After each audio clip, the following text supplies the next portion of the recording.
Sometimes I dream that he is me. You got to see that's how I dream to be. I dream I move. I dream I groove like Mike. If I could be like Mike. So what if I told you that a 30-second Gatorade commercial was actually a modern day spell? That behind the catchy tune and smiling kids lies a ritual of transformation, an invocation of a God form, and a blueprint for spiritual alchemy. Let's break down the esoteric symbols and occult power hidden in one of the most iconic ads of all time. Be like Mike.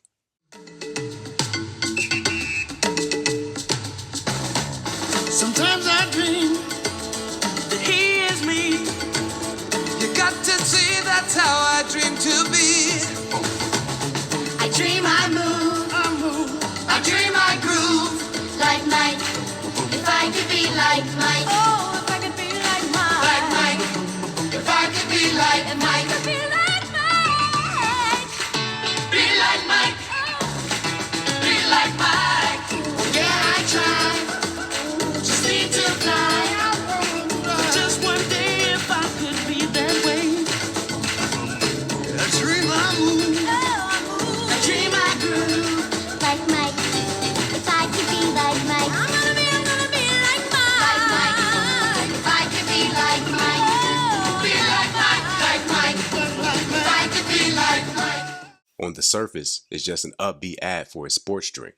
But beneath the surface is a tapestry of archetypal power, subconscious programming, and esoteric wisdom.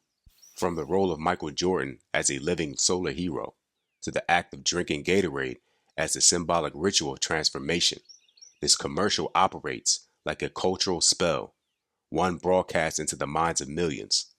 Michael Jordan, who functions as a living archetype, a manifestation of the divine athlete or the solar hero, a figure of physical perfection, his triumphs or victories over adversity, and near divine charisma, very symbolic and much akin to Apollo, the Greek god of athleticism, beauty and the sun, or Hermes, the god of speed and skill.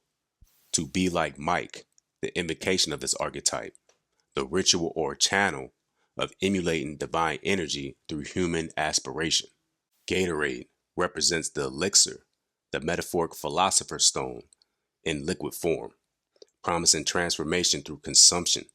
Drinking it within the context of the commercial is akin to the initiatory act. You partake in the essence of the hero and begin your own transmutation into the idealized self.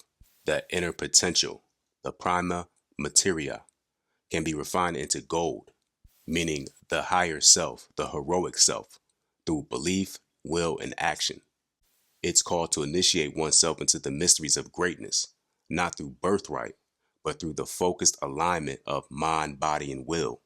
So let's dive a little bit deeper into Michael Jordan as the archetype of the hero, through an esoteric, mythological, and occult symbolic lens. In the language of myth, psychology, and mysticism, the hero is an archetype representing the human journey towards mastery, self-realization, and the divine. He is the one who leaves the ordinary world, enters the unknown, conquers adversity, and returns transformed with the gifts of the world. Michael Jordan, through both his narrative and his mystic presence, embodies this archetype almost perfectly. The move from the mundane plane. What do I mean by that? The world of the average. Michael Jordan's rise from a cut high school basketball player to a global icon mirrors the hero's journey into the initiatory path, or the realm of potential, will, and transformation. His early struggle is symbolic to the hero's wound, which in myth always precedes greatness, like Achilles, or the wound that initiates the quest. This being the first stage of the alchemical opus, or the nigredo, where the soul experiences rejection or darkness before transformation begins.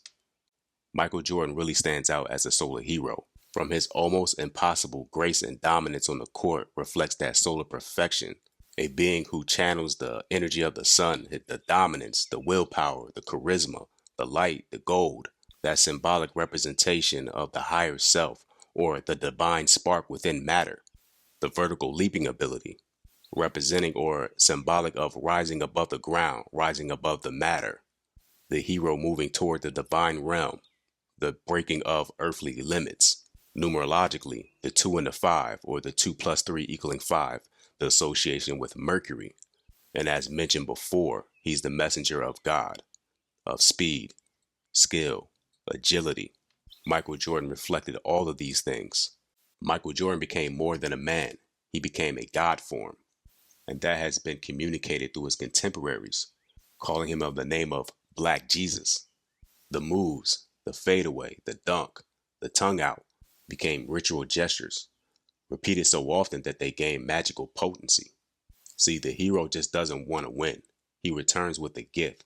Michael Jordan brought back inspiration, excellency, and a cultural mythos that shaped generations, i.e. the Tracy McGrady's, the Kobe Bryant's. His success unlocked potential in others, a hallmark of a true hero, awakening the divine spark in others by embodying it himself. Michael Jordan's retirements, his returns, and eventually the final exit, also mirroring the cycle of death and rebirth. See, the hero must ascend or die before ascending again, and that means rebirth or resurrection. See, his return in 1995 is a symbolic representation of the fall and rebirth. His time with the Wizards echoes the waning of the solar forces, the waxing and waning of the sun. Every hero eventually fades, completing the cycle of the myth. Michael Jordan isn't just a basketball player. He's a living myth, a contemporary God form, and a cultural icon. Through sweat and sacrifice, grace and dominance, he became an image that inspired millions unconsciously to meditate on, aspire to, and imitate to be. In the esoteric sense, he's a bridge between the mundane and the divine.